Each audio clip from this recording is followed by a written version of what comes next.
সুপ্রিয় শিক্ষার্থীরা, তোমাদেরকে আবারও আমার ইংরেজি ক্লাসে স্বাগত জানাচ্ছি। তোমাদেরকে পড়াচ্ছিলাম ফার্স্ট পেপার এবং সেকেন্ড পেপারের বেসিক বিষয় অ্যাকুমুলেটিং করে। যা হোক না কেন, আজকে ফার্স্ট পেপার নিয়ে কথা বলবো আমি। ফার্স্ট পেপারে তোমাদের ইউনিট 2 এর মধ্যে এর আগে একটি ক্লাস নিয়েছিলাম। এখন যে ক্লাস দিব এটা উপভোগ করো। The personal computer. The personal computer তার মানে হচ্ছে কি ব্যক্তিগত computer. Today we take for granted that we have one machine that allows us to access the internet, do word processing, use a calculator, watch TV, play games and do a host of other things. But the personal computer only became available to consumers in 1974. তার মানে দাঁড়াচ্ছে যে আজ আমরা মেনেই নিয়েছি যে আমাদের একটি যন্ত্র আছে যার মাধ্যমে আমরা ইন্টারনেট ব্যবহার করি, ওয়ার্ড প্রসেসিং করি, ক্যালকুলেটরের কাজ করি, টেলিভিশন দেখি, গেমস খেলি এবং আরও অন্যান্য সুযোগ সুবিধা আমরা পেয়ে থাকি একটি মাত্র যন্ত্রের মাধ্যমে। কিন্তু ব্যক্তিগত কম্পিউটার ব্যবহারকারীদের কাছে সহজলভ্য হয় মাত্র 1984 সালে। তাহলে এই যে যন্ত্রটি যার মাধ্যমে আমরা অনেকগুলা কাজ সম্পাদন করতে পারি, এটা আমাদের কাছে সহজলভ্য হয় বা যারা এটা ব্যবহার করে ব্যবহারকারীদের কাছে সহজলভ্য হয় কত সালে? 1984 সালে। Things really took off when Microsoft Windows was introduced in 1980, and it's good that it was, since without the prevalence of personal computer, the internet wouldn't have had nearly as big an impact as it has ever since. তাহলে কি দাঁড়াচ্ছে একটু খেয়াল করো। প্রকৃতপক্ষে সব কিছু তখন সফল হয়েছিল যখন মাইক্রোসফট 1985 সালে প্রথম পরিচিতি পায় এবং ভালো যেটা হয়েছে তা হলো যে ব্যক্তিগত কম্পিউটারের প্রচলন ছাড়া এখন পর্যন্ত ইন্টারনেট যে ব্যাপক প্রভাব সৃষ্টি করেছে তা হতো না। তার মানে হচ্ছে ব্যক্তিগতভাবে যদি আমরা কম্পিউটার ব্যবহার না করতাম তাহলে ইন্টারনেটের এত প্রচলন হতো না। তার মানে হচ্ছে ইন্টারনেট এবং ব্যক্তিগত কম্পিউটার ব্যবহারের সাথে একটি নিবিড় সম্পর্ক রয়েছে। তো ইন্টারনেট ব্যক্তিগত কম্পিউটার ছাড়া কি হচ্ছে না, ইন্টারনেট ব্যবহার অত বেশি হতো না। তাহলে এখানে তোমরা যতটুকু বুঝতে পারলে যে বর্তমানে আমরা একটি মাত্র মেশিনের উপর খুবই বেশি নির্ভরশীল, আর সেটি হচ্ছে কম্পিউটার। কম্পিউটারের মাধ্যমে আমরা ইন্টারনেটের ব্যবহার করি, শব্দর তৈরির ক্ষেত্রে কাজ করি, দ্যাট মিনস ওয়ার্ড প্রসেসিংয়ের কাজ করি, ক্যালকুলেটর ব্যবহার করি, গেমস খেলি, টেলিভিশন দেখি, এছাড়া অন্যান্য আরও অনেক কাজ আমরা সম্পাদন করি। আর এই কম্পিউটার মূলত ব্যবহারকারীদের ব্যক্তিগতভাবে ব্যবহার সবার কাছে সহজলভ্য যেটা হয় ব্যক্তিগতভাবে, এটা হলো 1984 সালে। আর যখন মাইক্রোসফট 1985 সালে পরিচিতি পায় তখন এই ব্যক্তিগত কম্পিউটারে ক্ষেত্রে নতুন মাত্রা যোগ হয়। এরপরে যে ইন্টারনেট ব্যবহার, তাও হচ্ছে এই ব্যক্তিগত কম্পিউটার যারা ব্যবহার করে তারাই ইন্টারনেট বেশি ব্যবহার করে। এরপরের প্যারায় আসো, The first communication satellite. The first communication satellite. তাহলে এটা হচ্ছে কি প্রথম যোগাযোগ উপগ্রহ। স্যাটেলাইট মানে হচ্ছে কি উপগ্রহ।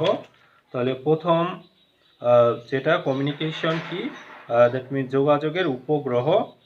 People on Earth may take for granted today's high-tech world of cell phones, GPS, and the satellite high above the planet that make instant communication possible.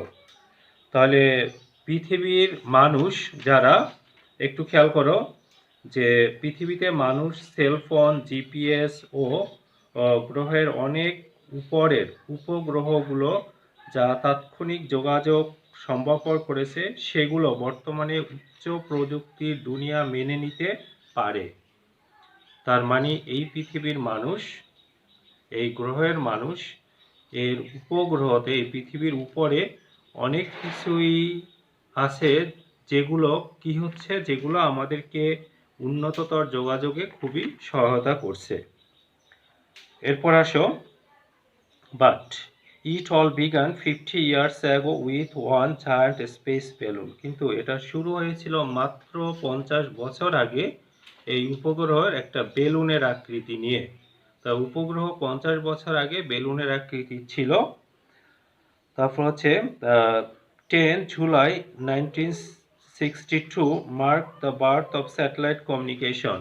10 July 1962-কে কি বলা হয়, যে এই স্যাটেলাইট বা উপগ্রহর জন্ম বলা হয়, বা জন্ম সাল যেটা বলা হয়।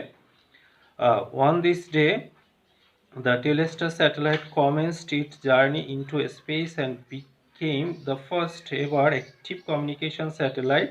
It carried the first live transatlantic TV broadcast. Telestar was built by a team at Bell Telephone Laboratories in the USA and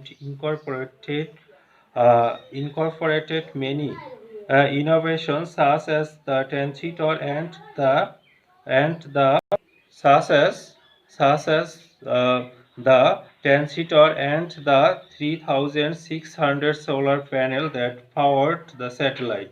Telestar produced 14 watts and the released its first and non-public television picture on 11 July 1962. The satellite could carry 600 voice calls and one black-white TV channel from an H-shaped orbit. Today, we use satellite for GPS, TV, radio, weather tracking, military surveillance, space exploration, and global communication, among other things. তাহলে কি দাঁড়াচ্ছে একটু খেয়াল করো, যে satellite নিয়ে কথা হচ্ছে বা উপগ্রহ নিয়ে কথা হচ্ছে। এটার যাত্রা শুরু হয়েছিল কত বছর আগে? মাত্র 50 বছর আগে। এবং এটা এক বিশাল মহাশূন্যে বেলুনের মতো, মানে বেলুনের মাধ্যমে এটা শুরু হয়েছিল। 10 জুলাই 1962 উপগ্রহ বা এই স্যাটেলাইটের জন্ম সূচিত হয়। এই দিনে টেলেস্টার উপগ্রহটি মহাশূন্যে তার যাত্রা শুরু করেছিল এবং সর্বকালের প্রথম সচল যোগাযোগের উপগ্রহে পরিণত হয়েছিল। তার মানে হচ্ছে এটা সচল উপগ্রহ ছিল। অনেক সময় দেখা যাচ্ছে যে আমরা স্যাটেলাইট যেটা উৎক্ষেপণ করি সেটা অনেক সময় ইনএক্টিভও থাকে, কিন্তু এটা সচল ছিল। এটাই প্রথম আটলান্টিকের অপর পার থেকে টিভি অনুষ্ঠান সরাসরি সম্প্রচার করে। তাহলে এটাই হচ্ছে কি আটলান্টিকের অপর পার থেকে টেলিভিশনের যে অনুষ্ঠান এগুলো সম্প্রচার শুরু করেছিল। আমেরিকান বেল টেলিফোন গবেষণাগারে একটি দল কর্তৃক টেলেস্টার তৈরি হয়েছিল এবং অনেক আবিষ্কার যেমন ট্রানজিস্টর ও 3600 সৌর প্যানেল যেগুলো উপগ্রহটিকে শক্তি যোগায় তা একত্রীভূত করা হয়েছিল। তার মানে হচ্ছে তা একত্র করা হয়েছিল। টেলেস্টার 14 ওয়াট উৎপন্ন করত এবং এটি প্রথম ও বেসরকারি টেলিভিশন ছবি সম্প্রচার করেছিল তার পরের দিন 10 জুলাইয়ের পরের দিন, দ্যাট মিনস কত 11 জুলাই 1962 সালে। একটি ডিম্বাকৃতির কক্ষপথ থেকে উপগ্রহটি 600 ভয়েস কল ও একটি সাদা কালো টিভি চ্যানেল বহন করতে পারত। তার মানে বেশি না, এটা যে কি করতে পারত, তাহলে 600 ভয়েস কল এবং একটি সাদা কালো টিভি চ্যানেল বহন করতে পারত।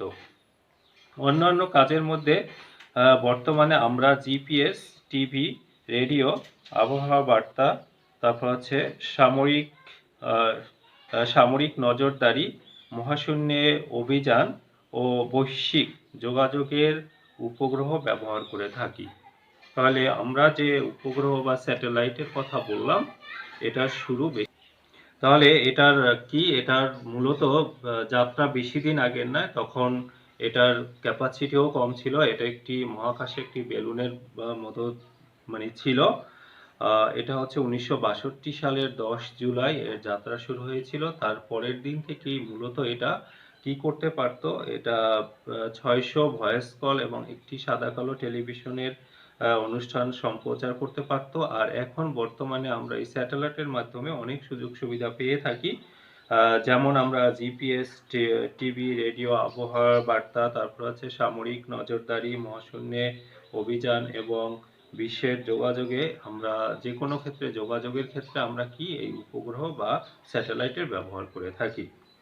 তাহলে আশা করি তোমরা এটা বুঝতে পেরেছো। এর পরের প্যারা আসো, দ্য মুন ল্যান্ডিং। খেয়াল করো, for thousand of years human beings had looked to the heavens and dreamed of walking on the moon. দেখা যাচ্ছে যে চাঁদে পদার্পণ, হাজার হাজার বছর ধরে মানুষ মহাকাশ পানে চেয়ে থাকতো এবং চাঁদে হাঁটার স্বপ্ন দেখত। চাঁদে হাঁটাই তাদের কাছে ছিল হেভেন, মানে স্বর্গ। তাহলে চাঁদে হাঁটার স্বপ্ন দেখত। In 1969, as part of the Apollo 11 mission, Neil Armstrong became the first person to accomplish that dream, followed only minutes later by Buzz Aldrin. তাহলে কি দাঁড়াচ্ছে দেখো, 1969 সালে সেই স্বপ্ন সত্যি করেন কে? নীল আর্মস্ট্রং সর্বপ্রথম সেই স্বপ্ন সত্যি করেন। ঠিক the first person Neil Armstrong, only minutes later, কয়েক মিনিট পরেই বাস অল্ড্রিন তাকে অনুসরণ করেছিল। তার মানে তিনিও চাঁদে অবতরণ করেছিল। তাহলে এখানে একটি বিষয় বলে রাখি, চাঁদের উদ্দেশ্যে রওনা দিয়েছিল নীল আর্মস্ট্রং, বাস অল্ড্রিন এবং মেক কলিংস। কলিংস কিন্তু চাঁদে অবতরণ করেননি, অরবিটিং শিপে ছিল। আর আর্মস্ট্রং এবং অল্ড্রিন চাঁদে অবতরণ করেছিল। প্রথম কে অবতরণ করেছিল? আর্মস্ট্রং। এরপরে দেখো, তাহলে আর্মস্ট্রং উঠেছিল প্রথম। Their accomplishment gave people around the world the hope of future space exploration. In fact, it was a feat that was so fantastic that there are still conspiracy theorists who insist it could not be possible. তাহলে এখান থেকে একটু ভালো করে বোঝার চেষ্টা করো তোমরা। তাদের সফলতা বিশ্বব্যাপী লোকজনের কে বা বিশ্বব্যাপী যে মানুষ রয়েছে তাদের ভবিষ্যৎ মহাশূন্যে অভিযানের আশার যোগান দিয়েছিল। তারা যে এটা করেছিল, বিশ্বব্যাপী মানুষকে মহাশূন্যে অভিযান করার আরো কি করেছিল? আশা জুগিয়েছিল। মূলত এটা একটি কৃতিত্ব, তাদের একটা কৃতিত্ব যেটা এতটাই বিচিত্র ছিল যে এখনো কিছু সংশয়বাদী তাত্ত্বিক রয়েছেন যারা জোর দিয়ে বলেন এটা সম্ভব হয়নি। তার মানে এখনো কিছু মানুষ এটাকে অবিশ্বাস করে, যে কারণ এটা অসম্ভব বলে। কিন্তু এখানে অবিশ্বাসের কিছুই নেই।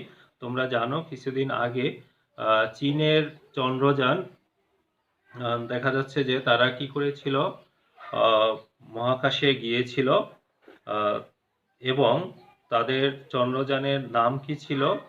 চৈনিক চন্দ্রযান চ্যাং-ফাই। এটা একজন ওদের পুরাণের দেবীর নাম অনুসারে, চাঁদের দেবীর নাম অনুসারে রাখা হয়েছিল কি? চ্যাং-ফাই। তাহলে তারা কিন্তু সফলভাবে সেখানে অবতরণ করেছিল এবং তারা সেখানে নমুনা সংগ্রহ করে, মাটি সংগ্রহ করে, ড্রিল করে চাঁদের বুকে সবকিছু সংগ্রহ করে তারা আবার পৃথিবীর উদ্দেশ্যে রওনা দিয়েছে। যাই হোক না কেন, খেয়াল করো, তাহলে এটাও অসম্ভব আসলে ছিল না। এটাও যাই হোক না কেন, কিন্তু এটাকে এতটা দুষ্কর কাজ বলে অনেকে এটাকে অস্বীকার করে। এরপর আসো, putting a man on the moon is perhaps man's most inspiring accomplishment. It opened the door to future space travel and led to a number of spin-off inventions, including flames resistant textile and used by firefighters, invisible branches, improved satellite dishes, and better medical imaging. তাহলে খেয়াল করো যে এটা দেখা যাচ্ছে যে চাঁদে মানুষ অবতরণ সম্ভবত মানুষের সবচেয়ে প্রেরণা দানকারী সফলতা। মানুষকে প্রেরণা দানকারী এটা হচ্ছে একটা বড় ধরনের কি সফলতা। আহ, এরপরে এটা ভবিষ্যৎ মহাশূন্য ভ্রমণের, দ্যাট মিন্স মহাকাশ ভ্রমণের দ্বার খুলে দিয়েছে এবং বেশ কিছু সংখ্যক যুগান্তরকারী আবিষ্কারের দিকে নিয়ে গিয়েছিল। তাহলে এটা মানুষকে যুগান্তরকারী আবিষ্কারের দিকে নিয়ে গিয়েছিল। যেমন আমরা যদি বলি অগ্নি নির্বাপক পোশাক, তারপরে হচ্ছে গিয়া যা দমকল কর্মীরা ব্যবহার করে যে অগ্নি নিবারণ করবে এমন পোশাক, তারপরে হচ্ছে অদৃশ্য দড়ি, যেটা ইনভিজিবল দড়ি থাকবে কিন্তু দেখা যাবে না, তারপরে আসে উন্নত স্যাটেলাইট ডিশ এবং উন্নততর চিকিৎসা বিদ্যা সংক্রান্ত প্রতিচ্ছবি। তাহলে এগুলো মানুষের সম্ভব হয়েছিল। মানুষ যখন সফলতার একটি প্রান্তে পৌঁছায় তখন তার সফলতার হয়তো আরো অনেক দরজা খুলে যায় বা মানুষের আশা থাকে। ঠিক চাঁদে অবতরণ 1969 সালে মানুষকে এভাবে সফলতার আরো বেশি বেশি সফলতা অর্জনের ক্ষেত্রে সহায়তা করেছিল। তাহলে আজকের এই যে কয়টা আমরা পড়লাম, যে তিনটি বিষয় নিয়ে পড়লাম। পার্সোনাল কম্পিউটার, যেটা মানুষের ইন্টারনেট, মাইক্রোসফট এগুলা আরো বেশি মানুষকে সহায়তা করেছিল। পার্সোনাল কম্পিউটারের আসলে বেশি দিন আগের কথা না, তারপরও 1974 সালে এটা মানুষের কাছে বা ব্যবহারকারীদের কাছে পৌঁছেছিল। এটা মানুষকে আরো মানে কমিউনিকেশনের ক্ষেত্রে সহায়তা করেছিল। এরপর আসো যেটা হচ্ছে চাঁদে, দ্যাট মিন্স উপগ্রহ, উপগ্রহ বা স্যাটেলাইট কমিউনিকেশনের এটা 50 বছর আগে শুরু হয়েছিল এবং এটা মানুষের যোগাযোগের ক্ষেত্রে খুব গুরুত্বপূর্ণ ভূমিকা পালন করে। প্রথম হচ্ছে কি উপগ্রহ যেটা, এটা হচ্ছে টেলেস্টার। এটা আমেরিকান কি একটা বেল টেলিফোন ল্যাবরেটরিসে এটা করা হয়েছিল। এটা প্রথম 1962 সালের 10 জুলাই স্যাটেলাইটের জন্মবার্ষিকী পালন করা হয় এবং দেখা যাচ্ছে যে 1962 সালের 11 জুলাই এটা সরাসরি একটি সাদা-কালো টেলিভিশনে অনুষ্ঠান সম্প্রচার এবং 600 ভয়েস কল প্রেরণ করতে পারত। এরপরে আসো মুন ল্যান্ডিং, যেটা চাঁদে অবতরণ। এটা 1969 সালে নীল আর্মস্ট্রং প্রথম চাঁদে অবতরণ করে, তাকে ফলো করেছিল কয়েক মিনিট পরেই হচ্ছে অলড্রিন। এটা মানুষকে মহাকাশে অভিযানের ক্ষেত্র থেকে শুরু করে আরো বিভিন্ন বিভিন্ন উন্নততর কিছু আবিষ্কার করতে বেশ সহায়তা করেছিল। তাহলে আশা করি তোমরা এই যে তিনটি বিষয় নিয়ে কথা বললাম এটা বুঝতে পেরেছো। এখন তোমরা এই অধ্যায়ের যে শব্দগুলো আছে, কঠিন শব্দগুলো একটু দেখে নাও। সেগুলো খেয়াল করো। অ্যাক্সেস, অ্যাক্সেস অর্থ হচ্ছে প্রবেশ করা। ইন্ট্রোডিউস, অ্যাক্সেস হচ্ছে ভার্ব। ইন্ট্রোডিউস এটা হচ্ছে ভার্ব, সূচনা করা। প্রিভ্যালেন্স এটা হচ্ছে নাউন। প্রেভ্যালেন্স হচ্ছে নাউন, এটার অর্থ হচ্ছে প্রচলন বা ব্যাপকতা। তারপর হচ্ছে ইম্প্যাক্ট, এটা হচ্ছে নাউন, প্রভাব। কমেন্স এটা ভার্ব, শুরু করা। ব্রডকাস্ট এটা হচ্ছে নাউন, সম্প্রচার। এরপরে আসো ইনকর্পোরেট, এটা হচ্ছে গিয়ে ভার্ব, একত্রিত করা। আমি বলছি আবার, ইনকর্পোরেট অর্থ হচ্ছে একত্রিত করা বা একীভূত করা, এটা হচ্ছে ভার্ব। তারপর হচ্ছে ইনোভেশন, এটা হচ্ছে নাউন, এটা হচ্ছে আবিষ্কার বা নতুনত্ব। রিলে এটা হচ্ছে রিলে, এটা হচ্ছে ভার্ব, সম্প্রচার করা। সার্ভিল্যান্স, সার্ভিল্যান্স এটা হচ্ছে নাউন, পাহারা। তারপরে এক্সপ্লোরেশন এটা হচ্ছে নাউন, অনুসন্ধান। অ্যাকমপ্লিশ এটা হচ্ছে অ্যাকমপ্লিশ হচ্ছে ভার্ব, এটা হচ্ছে সাফল্যের সাথে কোনো কিছু শেষ করা, শেষ করা। তারপরে ফেট, ফিট এটা হচ্ছে নাউন, কৃতিত্ব। ফিট এটা হচ্ছে নাউন, কৃতিত্ব। তারপরে হচ্ছে কনস্পিরেসি, এটা হচ্ছে নাউন, ষড়যন্ত্র। কি বললাম? কনস্পিরেসি এটা হচ্ছে নাউন, ষড়যন্ত্র। তারপরে থিওরিস্ট, এটা হচ্ছে নাউন, তাত্ত্বিক। ইন্সপায়ারিং এটা হচ্ছে অ্যাডজেক্টিভ, এটা হচ্ছে উদ্দীপক বা অনুপ্রেরণাদায়ক। তারপরে হচ্ছে রেজিস্ট্যান্ট অর্থ, এটা হচ্ছে অ্যাডজেক্টিভ, প্রতিরোধক। তাহলে এই অধ্যায় এগুলো হচ্ছে মোটামুটি উল্লেখযোগ্য শব্দ। আশা করি তোমরা এই 3টি বিষয় তোমরা বুঝতে পেরেছো। আজ এ পর্যন্তই। সবাই ভালো থাকো, সুস্থ থাকো। দেখা হবে আগামী ক্লাসে। আল্লাহ হাফেজ।